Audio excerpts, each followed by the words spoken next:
Ma'am, I smell marijuana. That gives me probable cause to search your vehicle. Step out now. I haven't been smoking, officer. You do not have probable cause. I advise you to check your body cam before you violate my Fourth Amendment rights. Get out. You think you're smart? I told you what I smell.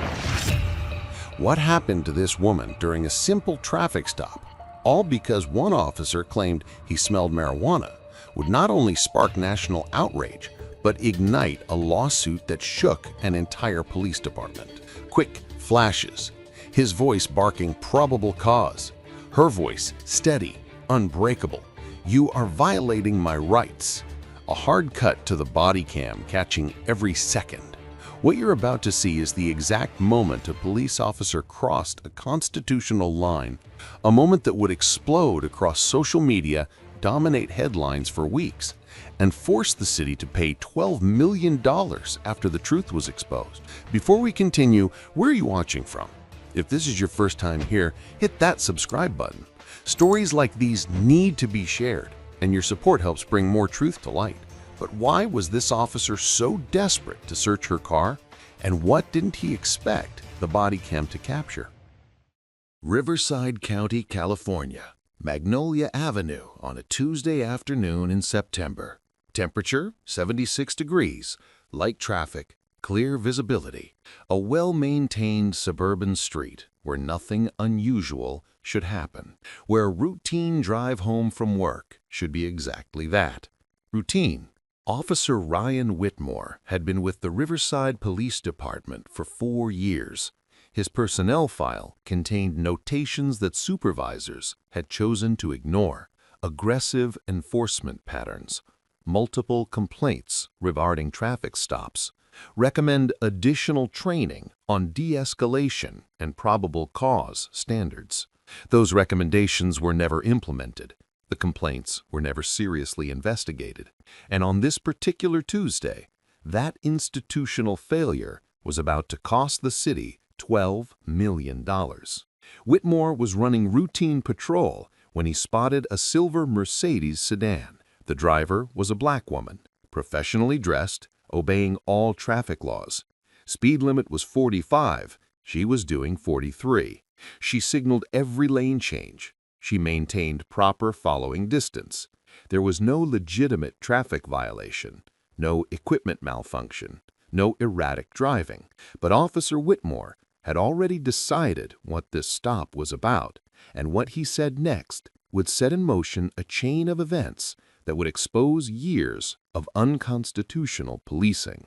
Do you think some officers already know what they're going to do before they even reach the window?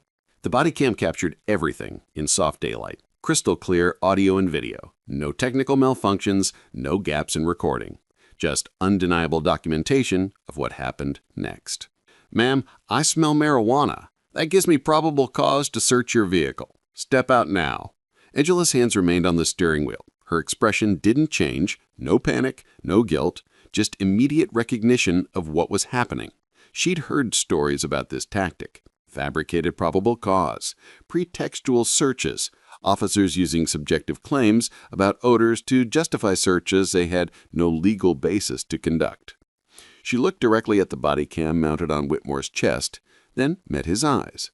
Her voice was calm, measured, carrying the professional authority of someone who understood constitutional law. I haven't been smoking, officer. You do not have probable cause. I advise you to check your body cam before you violate my Fourth Amendment rights.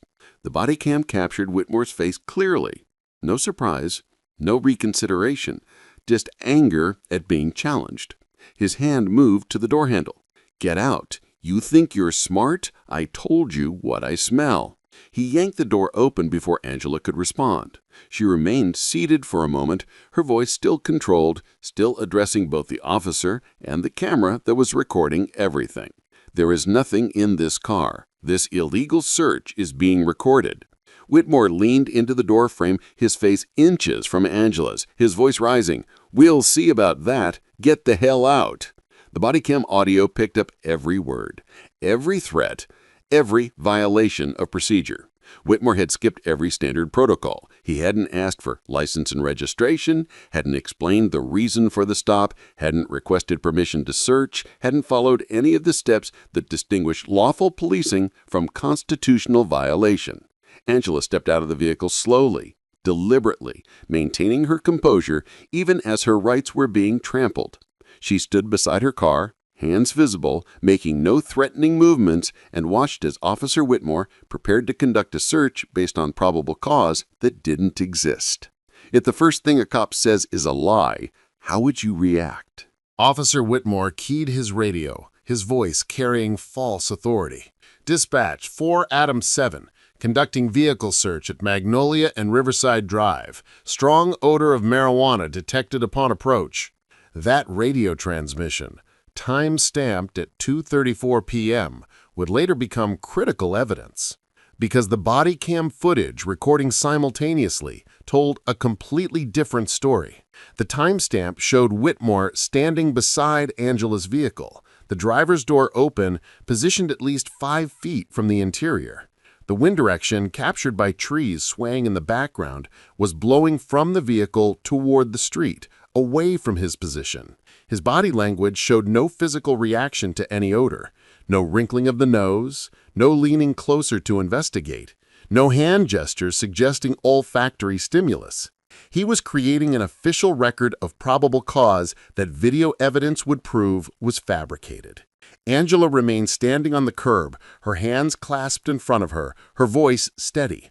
"Officer, you're creating a false record. I don't smoke marijuana. I never have. There is no odor because there is no marijuana in my vehicle." Whitmore ignored her and began his search.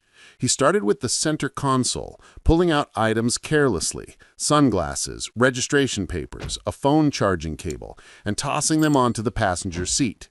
His movements were aggressive, rushed, the actions of someone searching with predetermined expectation rather than methodical investigation. The glove compartment yielded nothing but the owner's manual and insurance documents. The door pockets contained nothing but a reusable water bottle and some napkins. The back seat was empty except for a gym bag containing workout clothes and a pair of running shoes. Angela watched in silence for 30 seconds, then addressed the body cam directly, her voice carrying the measured tone of someone documenting evidence. "Officer Whitmore claimed to smell marijuana before my windows were even fully lowered. He's now searching my vehicle without consent and without actual probable cause. Every compartment he's opening is empty. Every claim he's made is false. This is being recorded from multiple angles."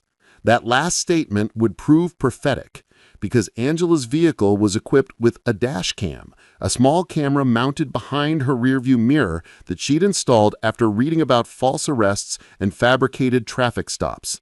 That camera was recording everything from a different angle, capturing details the body cam couldn't see.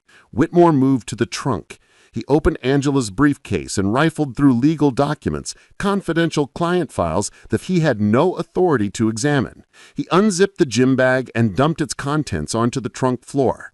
He even checked the spare tire compartment, pulling up the mat and examining the space beneath. 15 minutes had passed. 15 minutes of invasive searching. And the result? Absolutely nothing. No marijuana, no drug paraphernalia, no pills in unmarked bottles, no suspicious substances, no evidence of any illegal activity whatsoever. But Officer Whitmore wasn't done, because admitting he'd found nothing meant admitting his probable cause was fabricated, and his ego wouldn't allow it. "Your nervousness tells me you're hiding something. People who have nothing to hide don't act this way." Angela's response was immediate and pointed.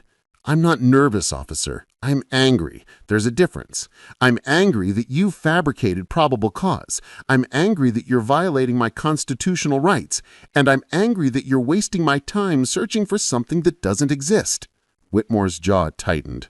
He returned to the driver's area and searched again, the same compartments he'd already checked, looking for something, anything that could justify what he'd already done. The body cam showed his growing frustration. His movements became more erratic, his breathing elevated. He was searching not to find contraband, but to avoid the consequences of admitting he'd initiated an illegal search based on a lie. Should citizens be required to step out when the reason is clearly fake? 23 minutes had passed since Officer Whitmore initiated the traffic stop. 23 minutes of Angela standing on a public sidewalk in broad daylight while her vehicle was ransacked. 23 minutes of humiliation, violation, and constitutional abuse, all captured on multiple cameras. Whitmore pulled everything from Angela's vehicle. The contents of her center console were scattered across the passenger seat. Her gym bag's contents were strewn across the trunk. Her briefcase was open, confidential legal documents exposed to the elements. Her registration and insurance papers were crumpled on the dashboard. The body cam captured the scene in undeniable detail. Every compartment empty, every search yielding nothing, every claim about marijuana odor proven false by the complete absence of any contraband. But instead of acknowledging his mistake, instead of apologizing and allowing Angela to leave, Whitmore doubled down. The smell was definitely present when I approached. My training allows me to detect marijuana odor at significant distances. Your defensive attitude and refusal to cooperate indicate consciousness of guilt. Every statement was false. The body cam footage, reviewed later by multiple experts, showed no indication of odor detection. Whitmore's approach showed no hesitation, no investigation of smell, no confirmation of his claimed sensory perception. He'd stated his conclusion before any investigation occurred, and Angela's behavior showed no signs of guilt, only justified anger at rights violations. She'd cooperated completely, stepping out when ordered, not interfering with the search, simply documenting the violation verbally for the recording. A passing driver slowed, his window lowering. His voice carried concern. "Ma'am, are you okay? Do you need help?" Angela turned toward him. "I'm being subjected to an illegal search based on fabricated probable cause. If you have a phone, please record this." Whitmore moved quickly toward the passing vehicle. "Sir, keep moving. This is official police business." The driver hesitated, clearly uncomfortable, but eventually drove on. His departure wasn't retreat, it was strategic, because he immediately pulled over a block away and began recording on his cell phone, capturing the broader scene that the body cam's limited field of view couldn't document. Whitmore returned to Angela's vehicle for a third search of compartments he'd already searched twice. This time he removed the floor mats, checked under the seats with his flashlight, even examined the air vents. His determination to find something, anything, was palpable. Angela addressed the body cam again. "Officer Whitmore has now searched my vehicle 3 separate times. He has found nothing because there is nothing to find. He is continuing this detention despite complete absence of evidence. This is harassment, this is racial profiling, and this is unconstitutional." At this point, is this just racism or abuse of power or both? What Angela didn't know, when Officer Whitmore hoped would never be discovered, was that she wasn't his first victim. She was simply the first with the resources, knowledge, and documentation to fight back effectively. The Riverside Police Department's Internal Affairs Division had files on Officer Whitmore dating back 3 years, files that supervisors had reviewed and dismissed, files that documented a pattern so clear it should have triggered immediate investigation and discipline. Complaint number 1, filed March 2020. Marcus Johnson, black male, age 29, stopped for marijuana odor. Vehicle searched. Nothing found. Complaint alleged racial profiling and fabricated probable cause. Internal Affairs finding? Officer detected odor in good faith. No evidence of discriminatory intent. Complaint dismissed. Complaint number 2, filed August 2020. Keisha Williams, black female, age 34, stopped for marijuana odor. Vehicle searched, nothing found. Complaint alleged harassment and rights violation. Internal Affairs finding? Officer's sensory perception cannot be objectively disproved. Subject's aggressive demeanor justified thorough search. Complaint dismissed. Complaint number 3, filed January 2021. David Chen, Asian male, age 41, stopped for marijuana odor. Vehicle searched. Small amount of marijuana found in center console. Arrest made. No complaint filed. Complaint number 4, filed June 2021. Tamara Brooks, black female, age 27, stopped for marijuana odor. Vehicle searched, nothing found. Subject detained for 35 minutes. Complaint alleged excessive detention and discriminatory targeting. Internal Affairs finding, traffic stop duration was within acceptable parameters. No evidence of bias. Complaint dismissed. 5 complaints in less than 2 years. 4 involving drivers of color. 4 searches, finding nothing. 0 disciplinary action taken. But the pattern extended beyond complaints. A data analyst reviewing traffic stop records would later discover that Officer Whitmore had conducted 93 traffic stops during his 4-year tenure. Of those 93 stops, 67 involved drivers of color, 72%. 48 involved claims of marijuana odor, 52%. 43 resulted in vehicle searches, 46%. 6 resulted in actual marijuana seizure, 14% success rate on searches. The numbers told an undeniable story. Whitmore was targeting minority drivers at rates wildly disproportionate to their representation in Riverside County. He was claiming marijuana odor in more than half his stops, a rate 400% higher than department average. And his searches were yielding contraband in only 14% of cases, suggesting his probable cause determinations were either wildly inaccurate or deliberately fabricated. But supervisors had ignored these statistics. They'd dismissed complaints. They'd filed away concerns. They'd prioritized protecting an officer over protecting constitutional rights. And Angela Hayes was about to make that institutional failure very expensive. Should the "I smelled marijuana" still be legal probable cause in 2025? The moment Angela's attorney, Marcus Chen, reviewed the body cam footage, he knew this case was different. He'd represented dozens of clients in traffic stop disputes. Most came down to conflicting accounts, the officer's word against the driver's word, with courts typically deferring to law enforcement. But this case had something most didn't: irrefutable video evidence of fabrication. Chen played the footage frame by frame, noting critical details. At timestamp 2:34:17, the moment Whitmore claimed to have detected marijuana odor, the body cam showed him standing beside the vehicle, windows only partially lowered, positioned at an angle where airflow from the interior would not have reached his position. At timestamp 2:34:22, when Whitmore radioed dispatch claiming strong odor of marijuana detected upon approach, the body cam showed him still standing outside the vehicle, door closed, no physical proximity to the interior where any odor would have originated. At timestamp 2:34:45, when Whitmore ordered Angela out of the vehicle, the body cam's audio pickup showed ambient street noise, traffic sounds, and wind, but no evidence of Whitmore taking any action to confirm or investigate the smell he claimed to have detected.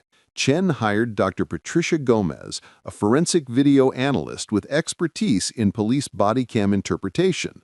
Her analysis was devastating. Officer Whitmore shows 0 physiological indicators of odor detection. When humans detect strong odors, especially unexpected ones, we exhibit involuntary responses: nasal flare, facial expression change, slight recoil or orientation toward the source. Officer Whitmore shows none of these indicators. His approach is linear, his expression unchanged, his body language consistent with predetermined action rather than reactive investigation. Chen also hired Dr. James Morrison, an atmospheric scientist, to analyze the environmental conditions. His report was equally damning. Based on wind direction, air temperature, vehicle ventilation patterns, and officer positioning captured in the body cam footage, any odor emanating from the vehicle interior would have dispersed away from Officer Whitmore's position.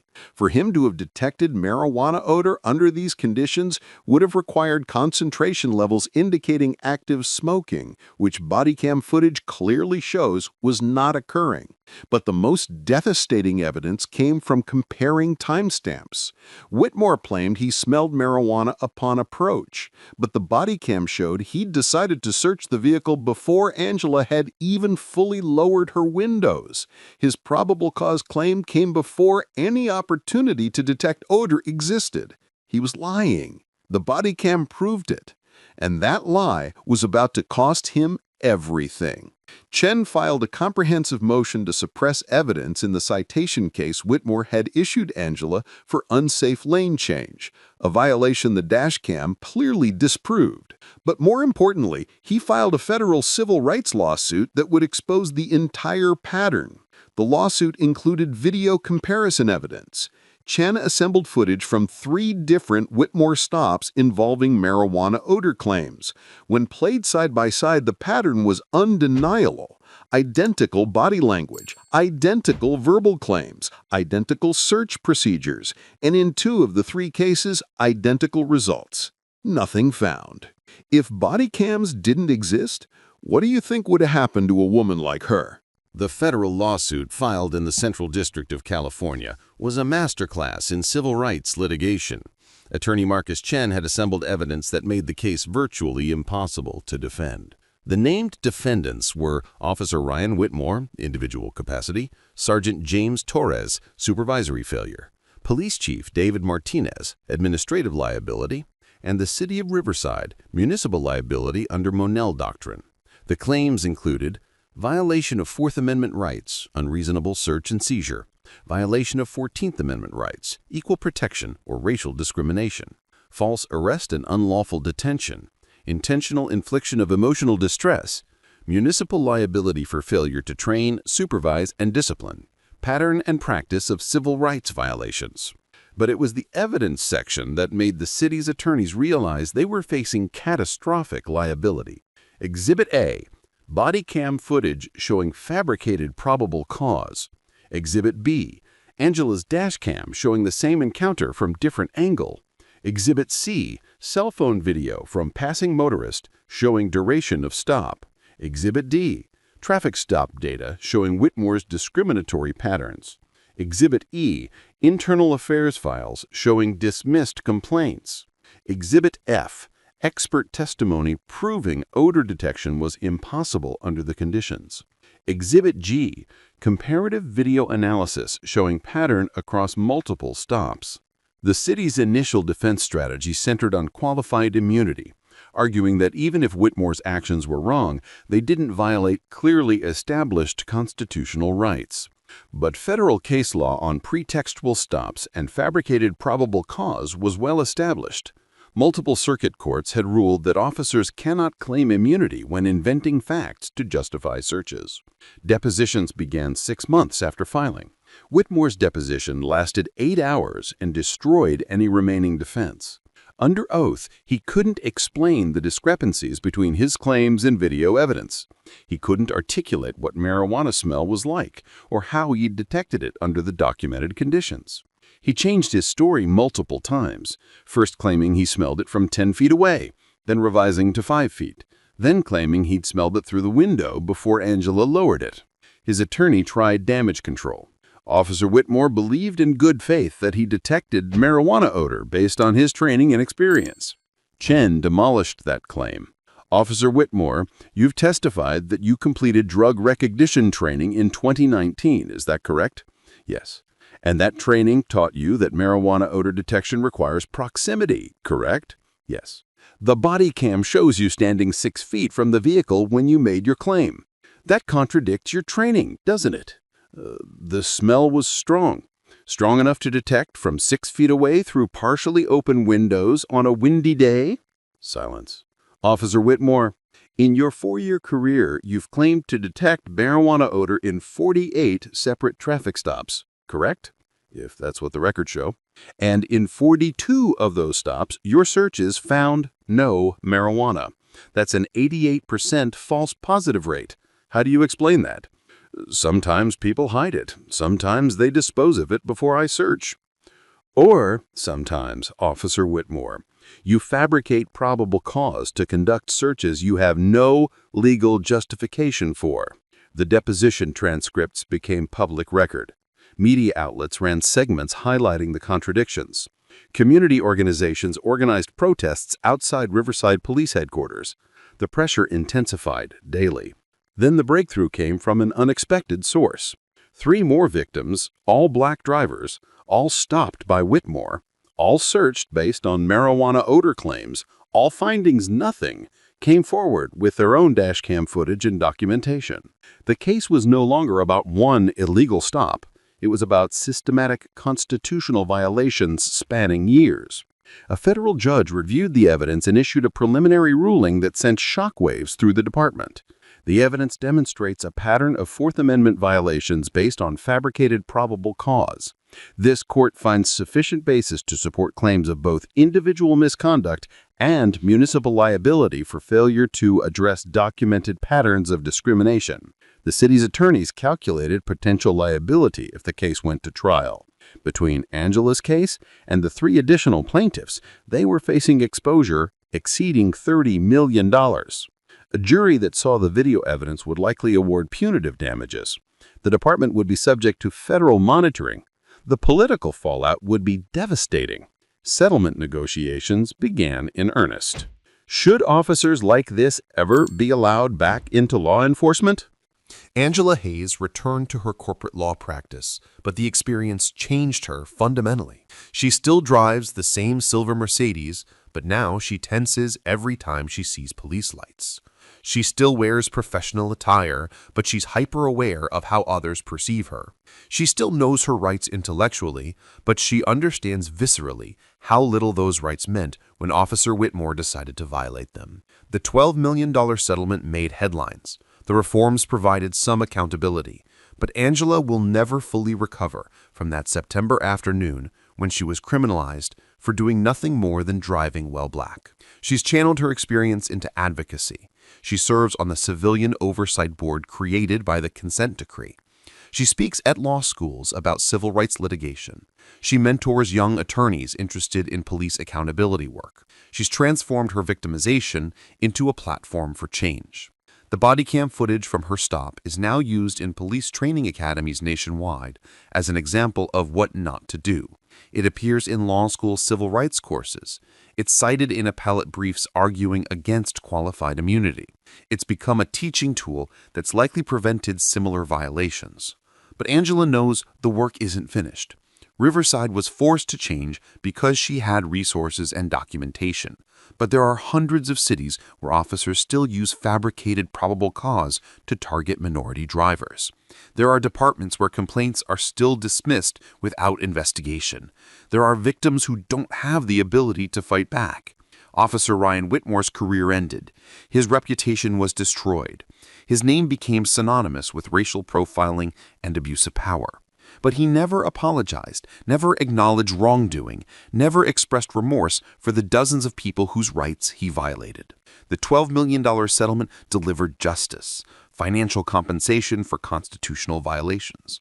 The reforms changed practices, real accountability measures that didn't exist before. The oversight provided transparency, civilian review that didn't exist before. But none of it erases what Angela experienced. None of it undoes the humiliation. None of it removes the trauma that surfaces every time she sees flashing lights. Because this case wasn't just about one fabricated smell of marijuana during one traffic stop.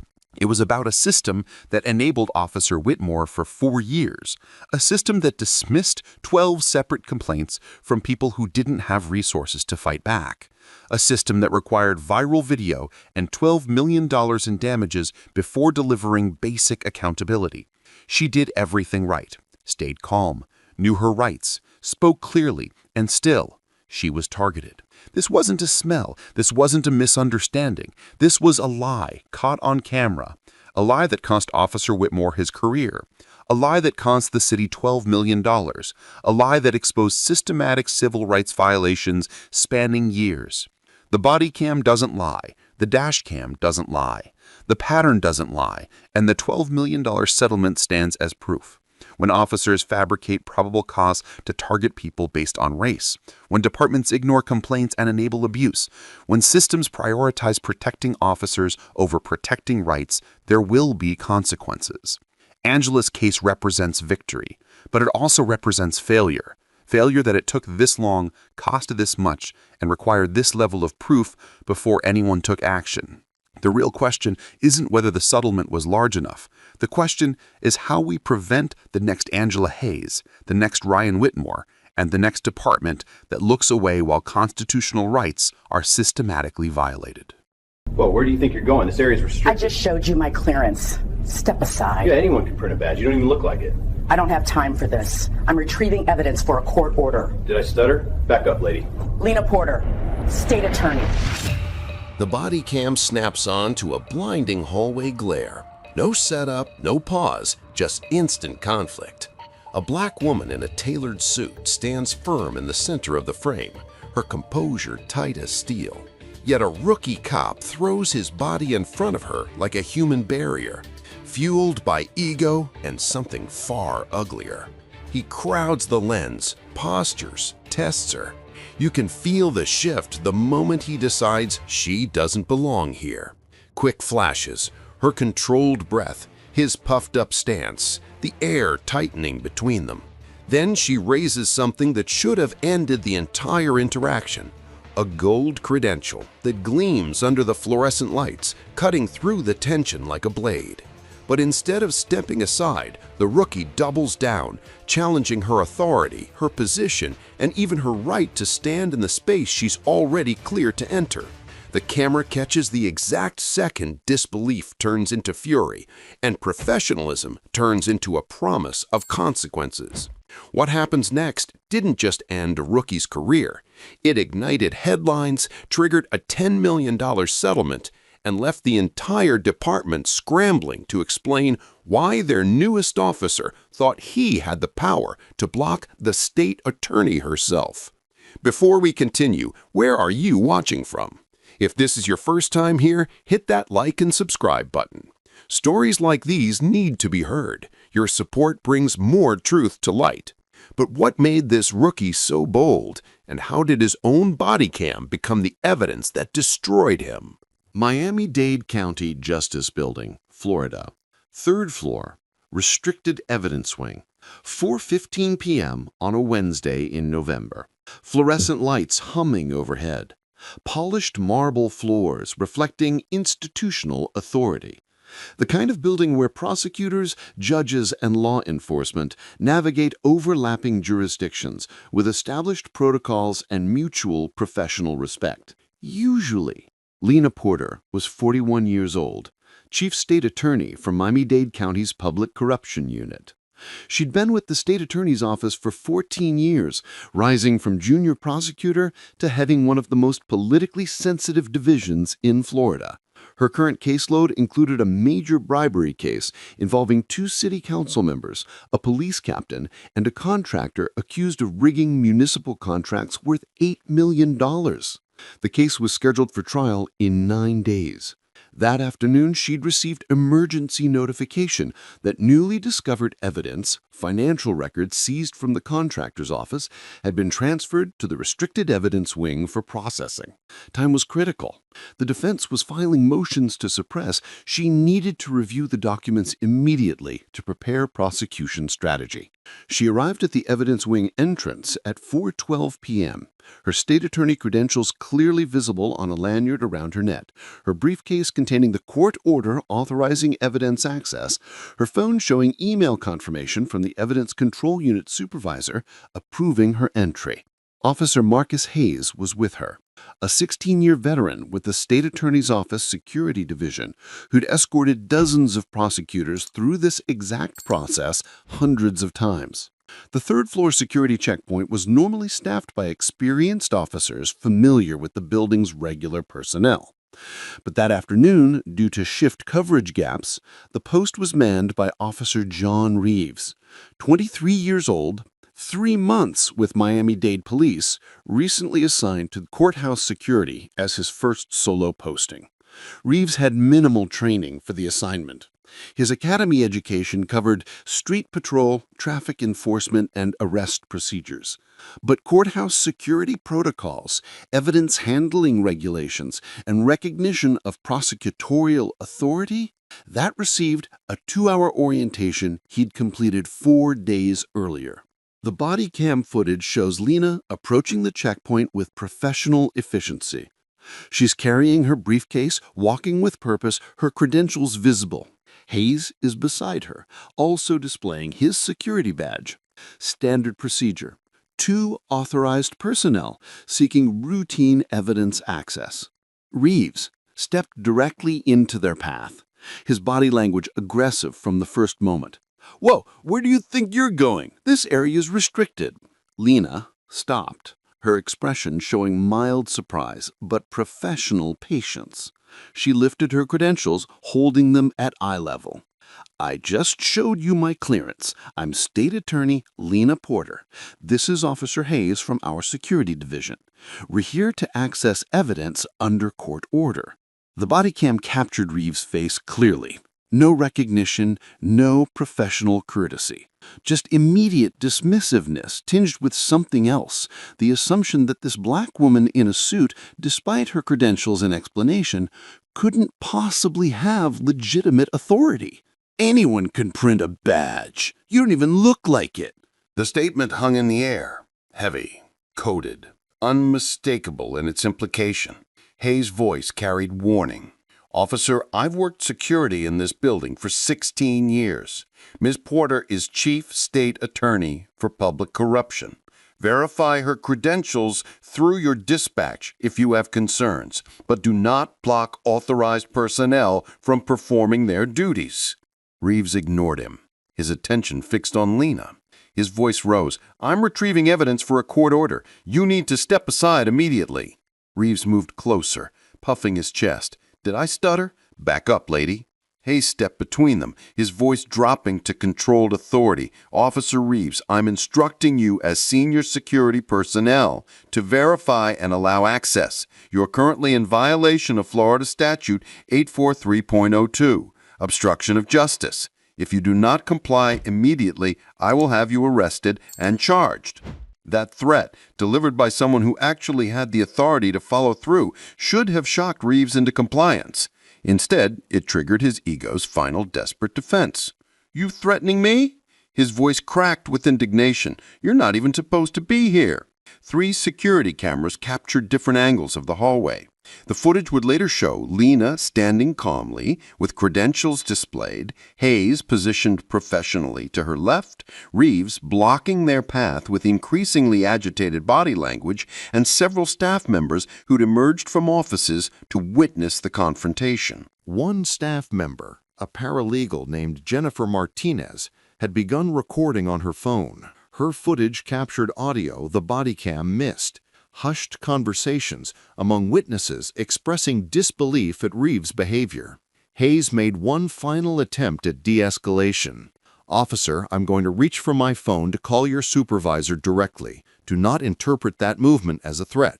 He slowly pulled his phone and dialed. The call connected to Sergeant Linda Morrison, Reeves' direct supervisor.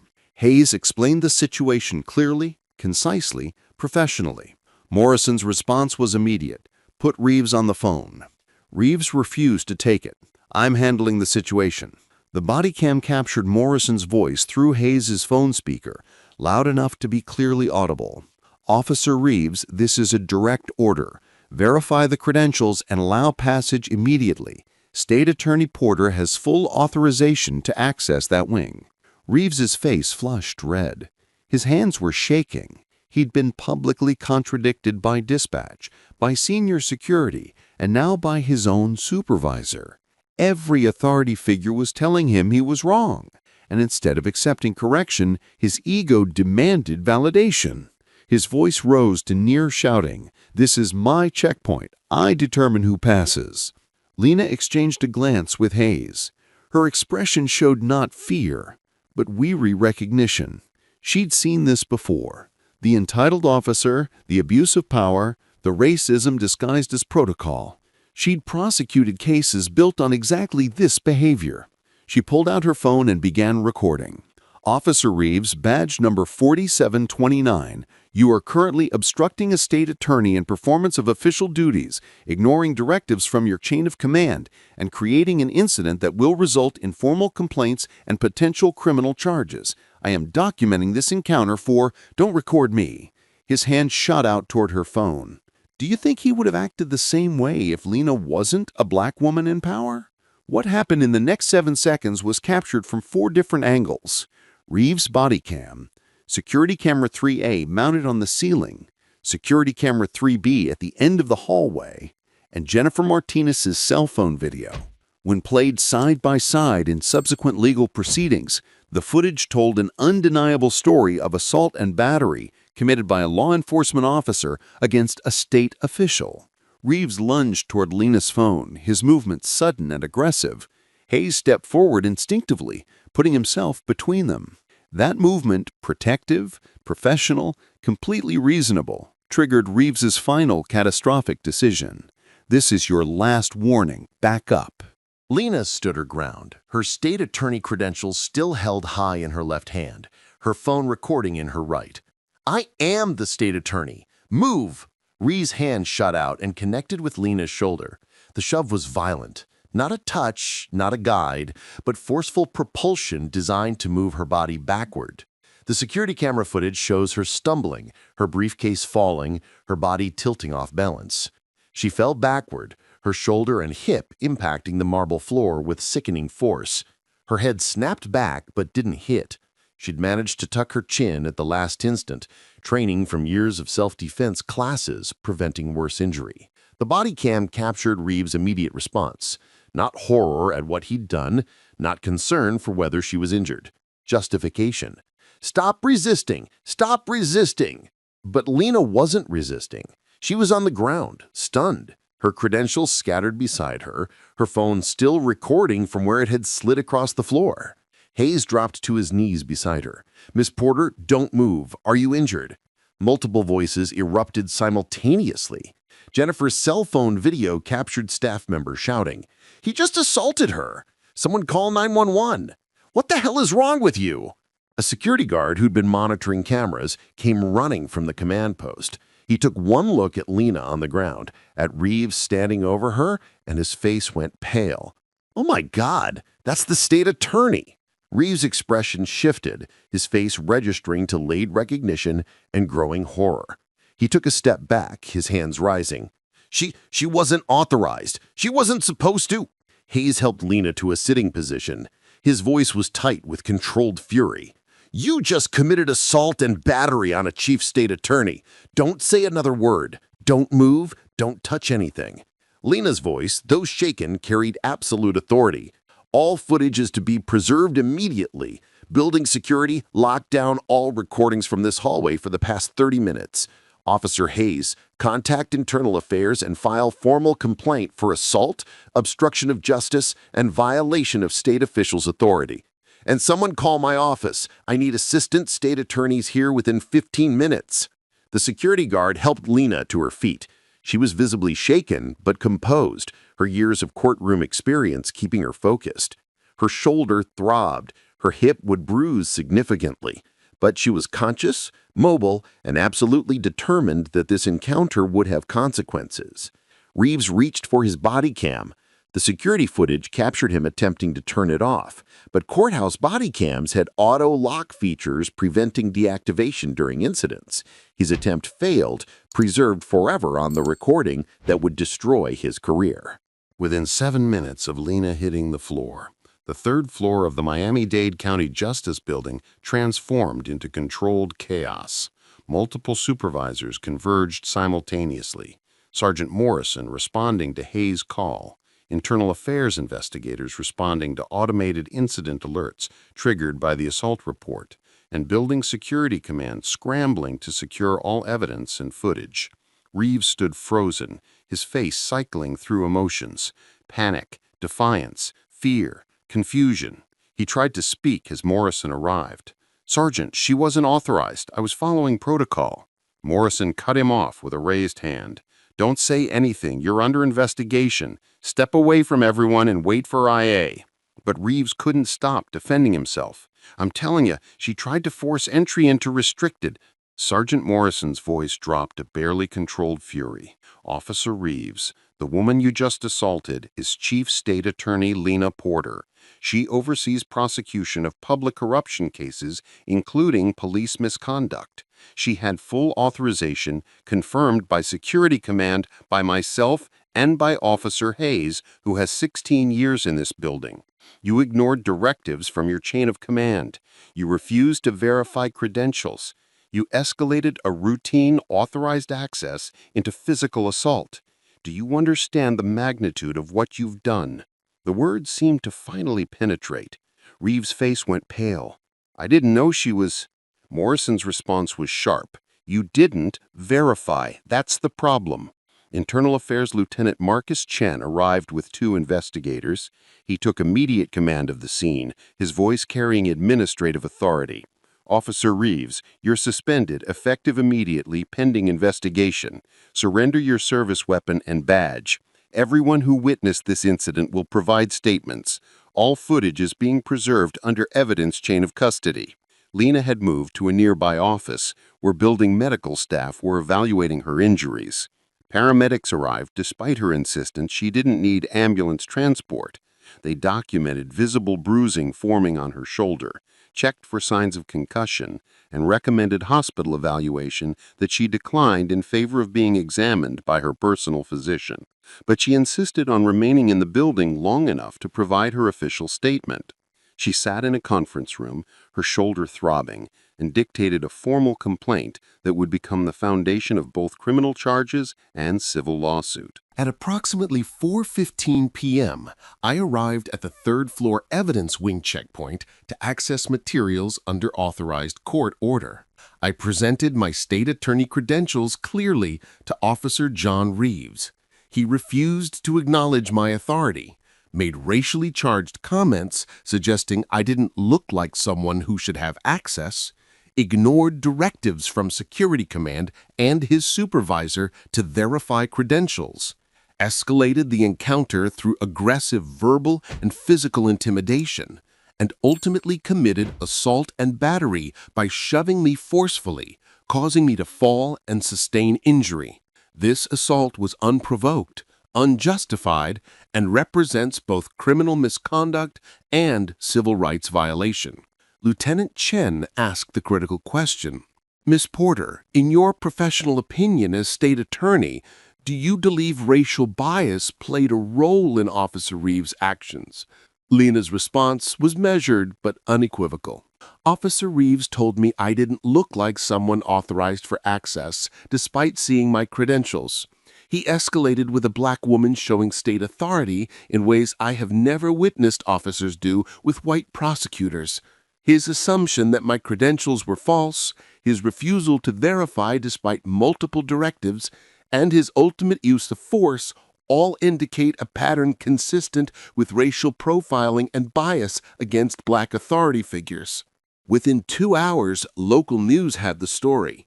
By evening, it was national. By the next morning, it had exploded across social media with hashtag State Attorney Assault and Racism in Uniform trending. The footage, all 4 angles, was obtained through public records request and played on every network. The visual was damning. A professional black woman in business attire, showing credentials, being shoved by a white rookie officer who'd ignored every directive to stand down. District Judge Martha Williams, who was overseeing the corruption case Lena was prosecuting, issued a rare public statement.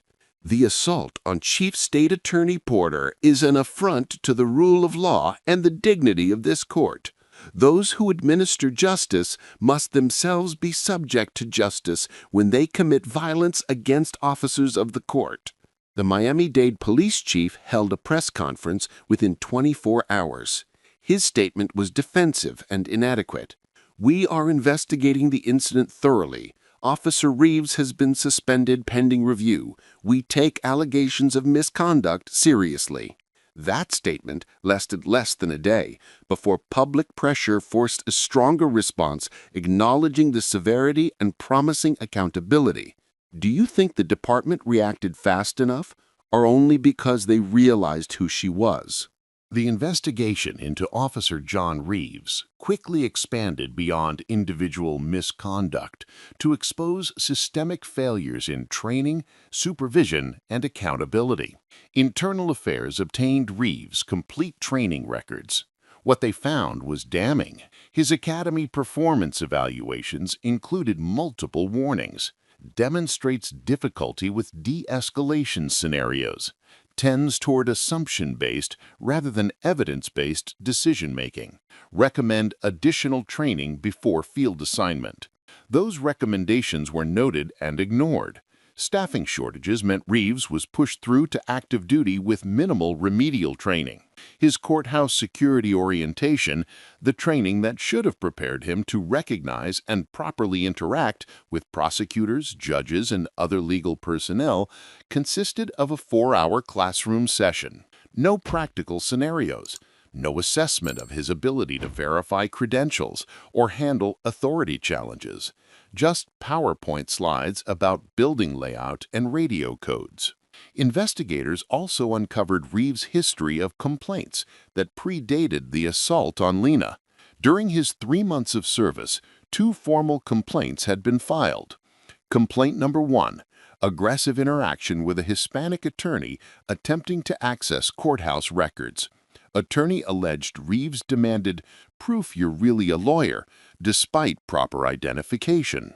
Complaint number 2, confrontational encounter with a black paralegal carrying files. Reeves allegedly questioned whether she'd stolen those documents before verifying her courthouse employee badge. Both complaints had been dismissed with notations like officer was being cautious and no policy violation occurred. No retraining was mandated. No pattern recognition flagged the issue. The investigation expanded to examine broader courthouse security culture. What emerged was troubling. Security officers operated with minimal supervision and vague directives about maintaining access control. There was no clear protocol for verifying credentials when an officer had doubts. There was no escalation procedure requiring supervisor consultation before denying access. And there was no meaningful accountability when officers made errors. Constitutional law professor Jamal Thompson provided expert analysis in subsequent interviews. Officer Reeves didn't act in a vacuum. He acted as a product of a system that provided inadequate training, failed to address pattern complaints, and essentially told rookie officers to rely on their gut instincts rather than proper verification procedures. When those gut instincts are shaped by racial bias, consciously or unconsciously, you get exactly what happened here. A black woman with full authority being treated as a threat. The case became symbolic. If the chief state attorney, someone with institutional power, legal expertise, and documented authority, could be assaulted inside her own building, what happened to ordinary black citizens interacting with officers who made the same biased assumptions?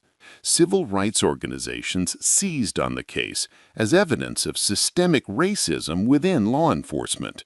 Protests were organized outside the Justice Building. Advocacy groups demanded comprehensive reforms. And Lena herself, once she'd recovered from her injuries, became vocal about the need for change. In an interview with CNN 2 weeks after the assault, she stated, "I was fortunate. I had credentials that should have protected me. I had a security officer advocating for me. I had multiple cameras recording. I had institutional knowledge of my rights, and I still got assaulted." Think about every black person who lacks those protections. Every person stopped by an officer who decides they don't belong somewhere. Every person whose presence is questioned, whose credentials are doubted, whose authority is denied based on appearance rather than evidence. This isn't about one bad officer. This is about a system that enables bad officers to act on bias without consequence. Do you think this exposes a bad apple or a rotten orchard? The legal consequences for Officer John Reeves and the Miami-Dade Police Department unfolded on parallel tracks: criminal prosecution and civil lawsuit. The criminal case moved swiftly. The state attorney's office, recognizing obvious conflict of interest, referred prosecution to the Florida Attorney General. Reeves was charged with battery on a state official, felony, obstruction of justice, misdemeanor, official misconduct, misdemeanor. He pled guilty to all charges in exchange for probation and permanent prohibition from law enforcement. His statement to the court was brief. I made terrible judgments. I let my ego override my training. I accept responsibility. He was 23 years old, 3 months into his career, and permanently barred from ever wearing a badge again. The civil lawsuit was more complex and more consequential. Lena filed in federal court under 42 U.S.C. 1983, alleging violation of her civil rights, and included state law claims for assault, battery, intentional infliction of emotional distress, and negligent training/supervision. Named defendants: Officer John Reeves, individual capacity; Sergeant Rinda Morrison, supervisory liability; Police Chief Robert Martinez, administrative failure; and Miami-Dade County, municipal liability under Monell. The damages sought: $10 million in compensatory and punitive damages. The evidence was overwhelming. 4 angles of video, witnesses corroborating every detail, medical documentation of injuries, expert testimony on bias, training records proving systemic negligence, complaint history showing pattern recognition failure. The county's attorneys evaluated the case and reached an unavoidable conclusion. This would not survive summary judgment. A jury would see the footage of a black state attorney being shoved for the ground for showing credentials, and they would deliver a verdict that would devastate the county's budget. Settlement negotiations began within 3 months.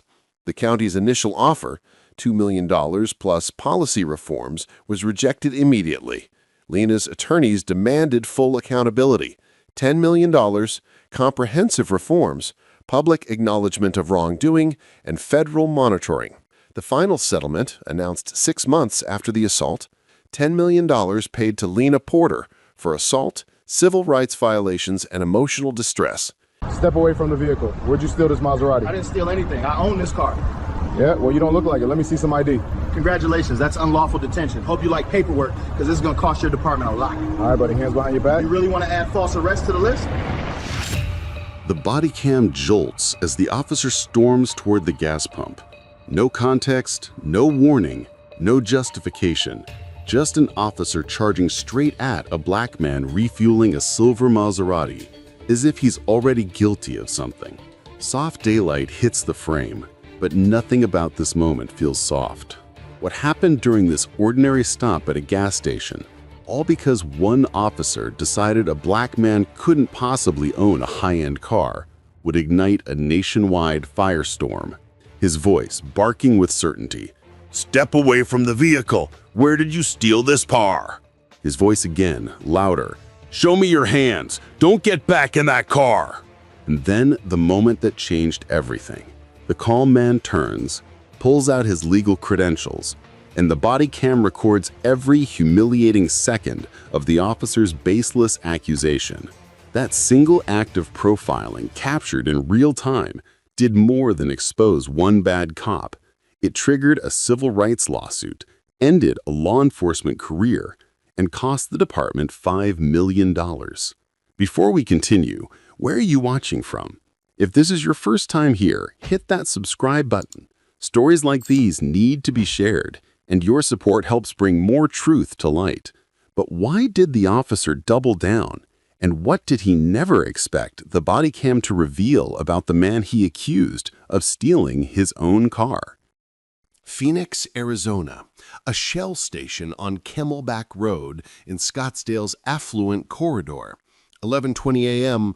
on a Saturday in July. Temperature 107 degrees. The kind of desert heat where even brief stops require air conditioning recovery. This neighborhood was luxury car territory. Maseratis, Teslas, BMWs, common here. Unremarkable. Median household income exceeded $120,000. Expensive vehicles weren't anomalies. They were expected. Jared Williams had stopped for gas on his way home from a morning workout. He was 41 years old, senior partner at Morrison & Klein, one of Phoenix's most prestigious corporate law firms. His specialty was civil rights litigation and constitutional law. He graduated from Yale Law School, clerked for a federal appellate judge, and built a reputation as one of the Southwest's most formidable trial attorneys. He drove a 2022 Maserati Quattroporte, silver with black leather interior, purchased new for $98,000. Registration current, insurance active, everything legal, proper, documented. He'd pulled up to Pump 7, swiped his Platinum American Express, selected premium fuel, and begun filling his tank. Standard Saturday routine, nothing unusual, nothing that should have attracted attention. But Officer Derek Hayes had been watching. Hayes was 29 years old, 4 years with the Scottsdale Police Department. His personnel file contained notations that should have triggered concern. Demonstrates tendency toward assumption-based policing. Multiple complaints regarding pretextual stops. Recommend additional training on implicit bias. Those recommendations had been filed and forgotten. The complaints dismissed, and Hayes continued patrolling with assumptions that were about to destroy his career.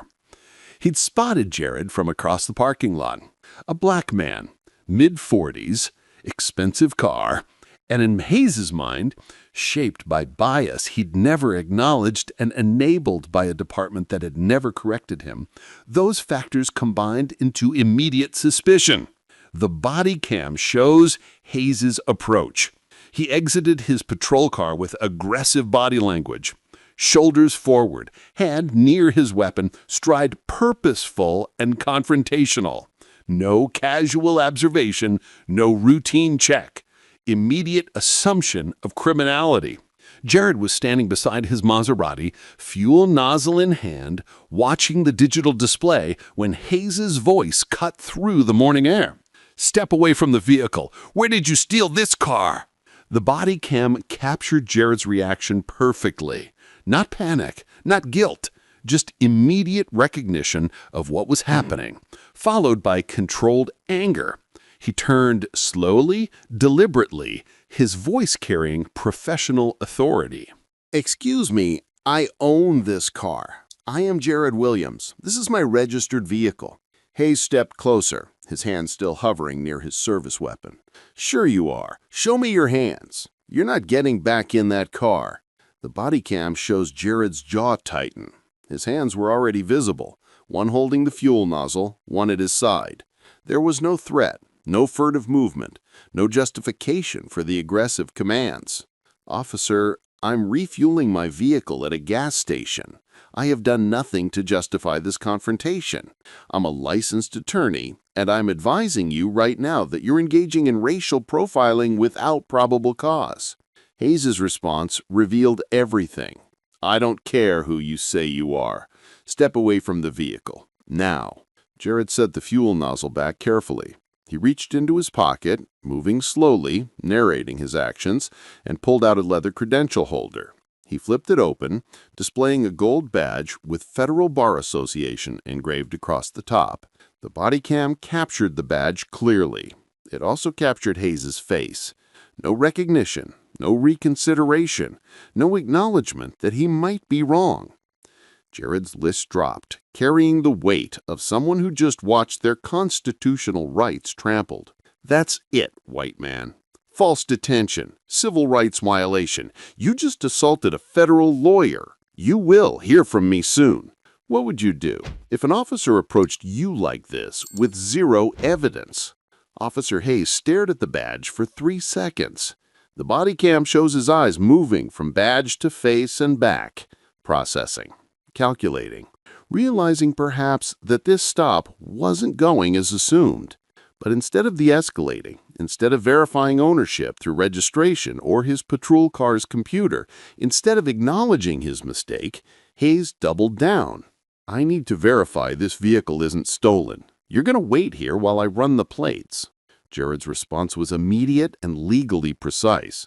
"Officer, you've detained me without reasonable suspicion or probable cause. I have provided identification demonstrating I'm a licensed attorney. My vehicle registration is in the glove compartment. The VIN is visible through the windshield. You can verify ownership in 30 seconds. Instead, you're continuing this detention based on nothing but the color of my skin and your assumption that a black man can't own a luxury vehicle." Hayes turned toward his patrol car, keying his radio. "Dispatch, I need a 1028 and 1029 on Arizona plate." Before he could finish, Jared interrupted. "I'm not consenting to any search or extended detention. You have no legal basis to continue this stop. I'm documenting this encounter, and I will be filing a formal complaint and federal lawsuit." Hayes spun back. "Sir, if you don't comply, I will arrest you for obstruction." "Obstruction of what?" "I've answered your questions. I've provided identification. I've explained vehicle ownership. What am I obstructing?" The body cam captured the moment Hayes realized he'd backed himself into a corner. He'd initiated contact based on assumption. He'd accused Jared of theft without evidence. He'd ignored professional credentials. And now he was threatening arrest to justify actions he couldn't defend. A woman at the adjacent pump had been recording on her cell phone since Hayes' initial approach. Her footage, later obtained by Jared's attorneys, captured what the body cam missed. Several other customers had stopped to watch. Some were recording. Others were whispering, clearly uncomfortable. One elderly white man approached cautiously. "Officer, I've been here the whole time. This gentleman has been calmly putting gas in his car. He hasn't done anything wrong." Hayes turned sharply. "Sir, step back. This is police business." "But you're accusing him of stealing his own car. I saw him pay with a credit card. Don't you think—" "Sir, final warning. Step back or I'll cite you for interference." The man retreated, shaking his head, but kept his phone out, recording. Hayes returned to Jared. "Stay right here. Don't move." He walked to his patrol car and spent 4 minutes running Jared's plate. The body cam audio picked up dispatch response clearly. 1029 shows 2022 Maserati Quattroporte, silver, registered owner Jared Alexander Williams, address matches license, no wants, no warrants, registration current. Hayes sat in his vehicle for another minute after receiving that confirmation. The body cam footage shows him gripping his steering wheel, jaw clenched, clearly frustrated that his assumption had been proven wrong. But he still didn't release Jared. Instead, he exited and approached again. His demeanor shifted from aggressive to defensive. "Sir, I'm going to need to see your driver's license and registration." Jared's voice carried controlled fury. "Officer, you just received confirmation that this vehicle is registered to me. You've already seen my professional identification. You have zero legal justification to continue this detention. Release me immediately, or I will add unlawful detention to the civil rights complaint I'm filing. I'm conducting a routine traffic stop. You pulled into a gas station and accused me of theft without probable cause. This isn't a traffic stop. This is racial profiling. And every second you continue this detention strengthens my case." Hayes' hand moved to his handcuffs. "Sir, place your hands behind your back. You're being detained for failure to comply." The body cam captured Jared's expression. Not fear, but disbelief. "I've complied with every lawful order. What I haven't done is accept your unconstitutional harassment.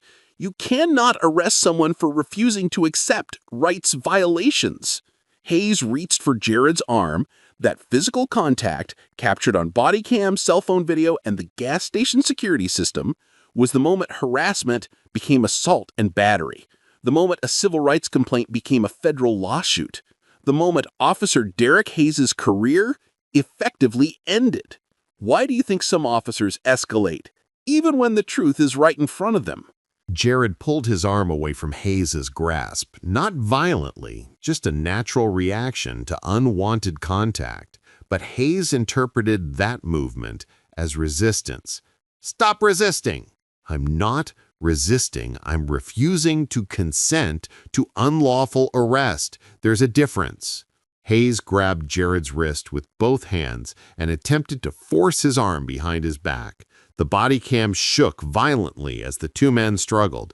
Jared trying to maintain his freedom, Hayes trying to impose control he had no legal authority to exercise.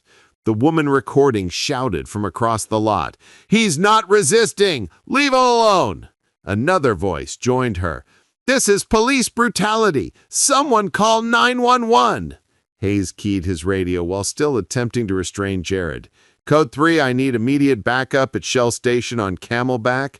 Subject is resisting arrest. Possible 1010. Dispatch responded immediately. Copy, units responding. Confirm nature of original stop. Hayes didn't answer because he couldn't. There was no original stop, no traffic violation, no reasonable suspicion, just a black man at a gas pump and an officer's assumptions.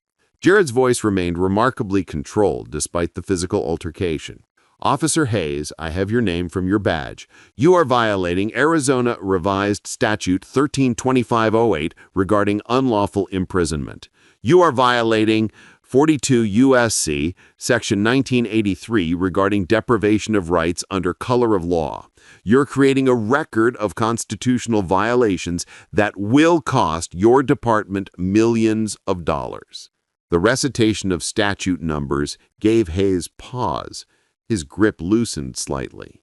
Someone citing specific legal codes while being detained suggested they weren't bluffing about legal knowledge. 2 additional patrol cars arrived within 90 seconds. 4 more officers stepped out, taking in the scene. Hayes struggling with a well-dressed black man at a gas station, multiple civilians recording, no obvious criminal activity. Sergeant Linda Morrison, a 16-year veteran, approached cautiously. "Hayes, what's the situation?" "Subject was operating a vehicle I suspected was stolen. He's refused to comply and became physically resistant." Morrison looked at Jared, noting his business casual attire, his calm demeanor despite being restrained, and something else. A leather badge holder that had fallen to the ground during the struggle. She picked it up, examined it, and her expression changed immediately. "Sir, are you an attorney?" Jared's response was directed at Morrison, but intended for the body cams now recording from multiple angles. "I'm Jared Williams, senior partner at Morrison & Klein, specializing in federal civil rights litigation. I stopped to purchase fuel. Officer Hayes approached with 0 probable cause, accused me of vehicle theft, despite this being my registered vehicle, ignored my professional credentials, unlawfully detained me, and just committed assault and battery by placing hands on me without legal justification. I have witnesses, video evidence from multiple angles, and will be filing a federal lawsuit seeking damages for constitutional violations." Morrison's face went pale. She turned to Hayes. "Did you run the plates?" "Yes, they came back clean, registered to him." "Then why is he still detained?" Hayes had no answer. Morrison's voice dropped, tight with controlled anger. "Release him! Now!" Hayes removed his hands. Jared stepped back, straightening his shirt, his eyes moving methodically across the scene, counting officers, noting badge numbers, observing witnesses still recording. Morrison addressed him directly. "Mr. Williams, I apologize for this encounter. You're free to go." Jared's response was calm, measured, devastating. "Sergeant, I don't need information on how to file the complaint. I know the process intimately. I've litigated dozens of civil rights cases against law enforcement agencies. What I need is for you to preserve all body cam footage, dispatch recordings, and security video from this location, because I will be filing a federal lawsuit under Section 1983, and all of that material will be evidence in discovery. You'll be receiving a preservation notice from my office by Monday." Morrison nodded slowly. "Understood, sir." Jared returned to his Maserati, completed fueling, paid for his gas, and drove away. But not before every officer on scene had watched him enter his vehicle with keys, start the engine without any signs of theft, and drive off legally. The cell phone videos began uploading to social media, before Jared had even left the parking lot. Within 2 hours, hashtag Maserati lawyer was trending. By evening, the footage had 4 million views. By Monday morning, it was national news. When do you personally think the officer realized he messed up? Jared Williams walked into his law firm Monday morning carrying a file that would cost Scottsdale PD $5 million. His partners were waiting. They'd seen the viral videos and knew exactly what was coming. The federal lawsuit filed in the District of Arizona was comprehensive and designed not just to compensate Jared, but expose systemic problems. Named defendants: Officer Derek Hayes, Sergeant Linda Morrison, Police Chief Thomas Reynolds, and the City of Scottsdale. Claims included Fourth Amendment violations, 14th Amendment equal protection violations, assault and battery, intentional infliction of emotional distress, and municipal liability under Monell for failure to train. But it was the evidence that made city attorneys realize they faced catastrophic exposure. Jared's firm had assembled video from 7 angles: Hayes' Bodycam, 4 cell phone videos, gas station security, and traffic cameras showing Hayes' initial observation from across the lot. When played in sequence, the footage told an undeniable story. Hayes had spotted Jared, made immediate assumptions, and approached with predetermined accusation. He'd ignored credentials, dismissed explanations, and escalated despite confirmation his suspicions were baseless. The lawsuit revealed something more damaging. Jared's team filed public records requests for Hayes' complete personnel file, all complaints, and departmental communications regarding luxury vehicle enforcement. The personnel file showed a pattern. Over 4 years, Hayes had initiated 127 traffic stops. 89 involved drivers of color, 70%. 34 involved luxury vehicles, 27%. 23 involved both minority drivers and luxury vehicles, 18%. The disparity was statistically significant and legally indefensible. Hayes was stopping minority drivers at rates wildly disproportionate to Scottsdale's demographics. The complaint history was equally damning. Complaint number 1, 2019. Hispanic male driving BMW stopped and questioned about ownership. Alleged racial profiling. Internal Affairs, Officer's inquiry within discretionary authority. Dismissed. Complaint number 2, 2020. Black female driving Mercedes asked repeatedly where she worked and how she afforded it. Alleged harassment. Internal Affairs, questions were investigatory, no policy violation. Dismissed. Complaint number 3, 2021. Black male driving Porsche detained 20 minutes while officer verified ownership despite registration being immediately available. Alleged racial profiling. Internal Affairs, duration was reasonable. Dismissed. 3 complaints, 3 minority drivers, 3 luxury vehicles, 3 dismissals. The pattern was documented but never addressed. Then, Jared's attorneys obtained internal department emails exposing systemic encouragement of exactly Hayes' behavior. An email chain from 2020 between supervisors discussed aggressive enforcement in high-end commercial areas, with specific mention of targeting vehicle theft rings by scrutinizing luxury vehicle operators. The thread included a message from a training sergeant. Officers should be particularly attentive to younger drivers and minority drivers operating high-value vehicles, as these may indicate theft or criminal financing. That email, official department communication, essentially instructed officers to profile minority drivers in luxury cars. It created an environment where Hayes' assumptions weren't aberrations, but applications of informal policy. When media obtained those emails through Jared's records requests, public response was immediate and furious. Civil rights organizations condemned the policy. Community leaders demanded resignations. Protests erupted outside headquarters. The Scottsdale City Council held an emergency session. The mayor, facing intense pressure, promised thorough investigation and accountability. Officer Hayes' deposition, conducted 4 months later, became viral when excerpts were released. Jared's attorney systematically dismantled every justification Hayes offered. Officer Hayes, what specific articulable facts led you to suspect Mr. Williams had stolen the vehicle? The vehicle was expensive, and he didn't seem like someone who would own it. What do you mean he didn't seem like someone who would own it? I mean, it was a judgment call based on my experience. Based on his race? No, based on multiple factors. What factors other than his race? Hayes had no answer. Officer Hayes, you've stopped 23 drivers of color operating luxury vehicles. In how many did you discover the vehicle was actually stolen? I'd have to check records. I can tell you, 0. Your experience has a 0% accuracy rate for the assumption you made about Mr. Williams. The transcripts were devastating. Hayes contradicted himself repeatedly, admitted he never checked registration before approaching, and acknowledged he'd assumed theft based solely on seeing a black man driving it.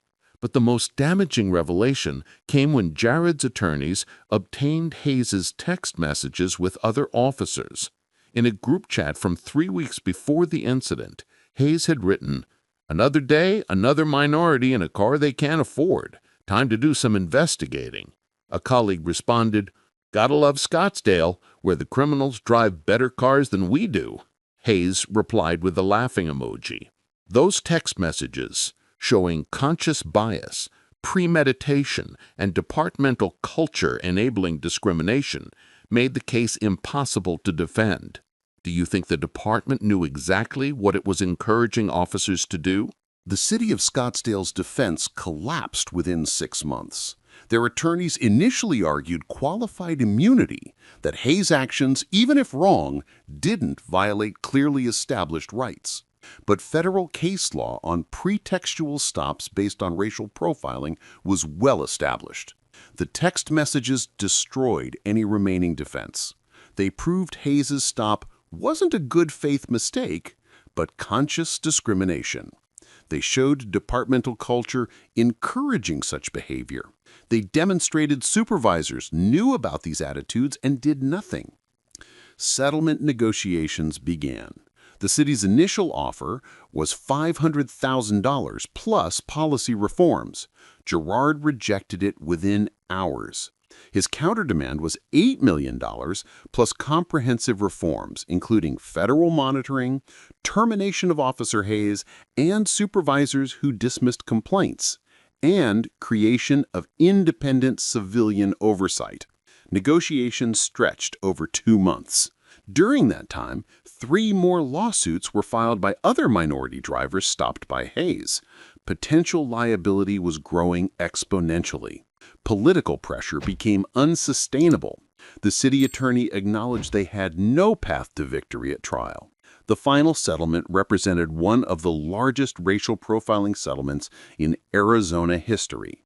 $5 million paid to Gerard Williams for constitutional violations, emotional distress, and punitive damages. $750,000 allocated to 3 other verified victims of Hayes' discriminatory stops. Immediate termination of Officer Derek Hayes with permanent POST certification revocation. Forced resignation of 2 supervisors who dismissed complaints without proper investigation. 3-year federal consent decree requiring independent monitoring of all traffic stops involving luxury vehicles. Mandatory implicit bias training for all officers with annual recertification. Implementation of early warning system to flag officers with disproportionate stop patterns. Creation of independent civilian review board with authority to investigate and recommend discipline. Prohibition on using vehicle value or driver demographics as stop factors without additional criminal indicators. Quarterly public reporting of traffic stop data by officer, race, vehicle type, and outcome.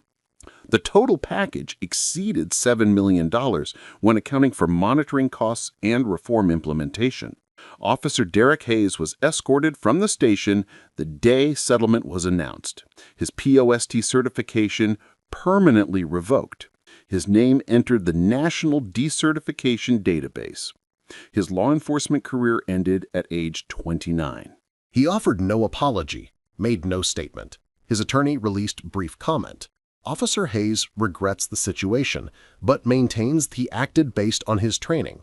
The video evidence, text messages, and deposition transcripts told a different story. Supervisors who dismissed complaints also faced consequences. Lieutenant Marcus Green was demoted to patrol officer. Captain Jennifer Walsh took early retirement rather than face termination. But individual accountability was only part. The consent decree mandated systemic changes reshaping how Scottsdale PD conducted traffic enforcement. Every stop involving vehicles valued over $50,000 now required documentation of specific criminal indicators beyond vehicle value. Officers with more than 3 racial profiling complaints faced automatic review.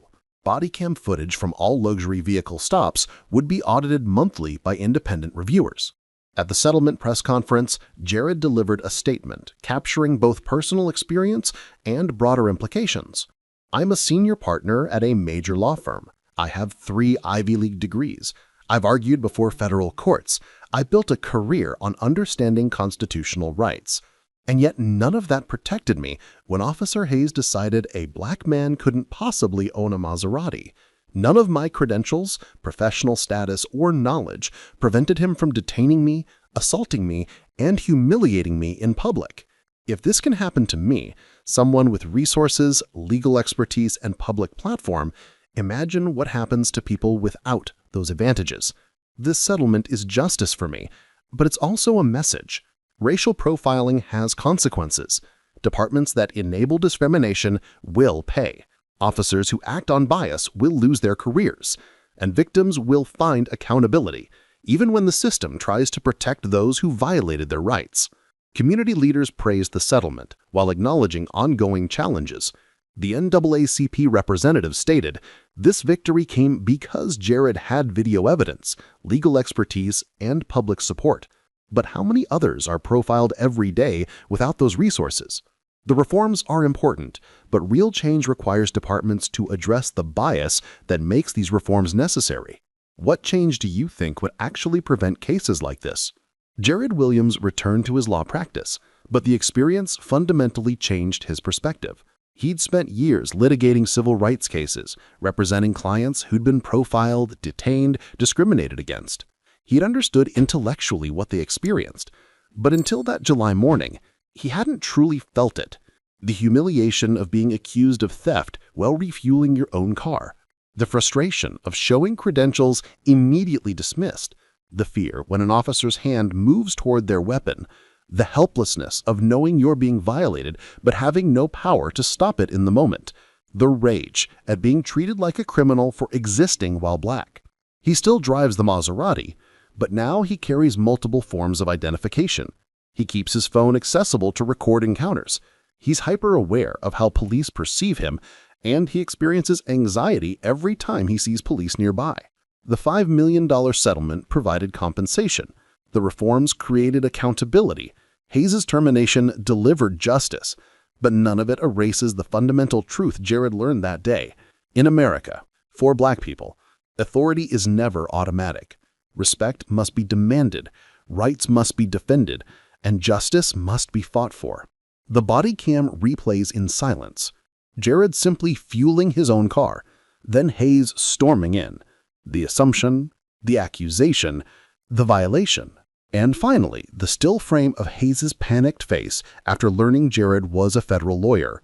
Because to some officers, authority is automatic, but respect, rights, and justice, those must be fought for.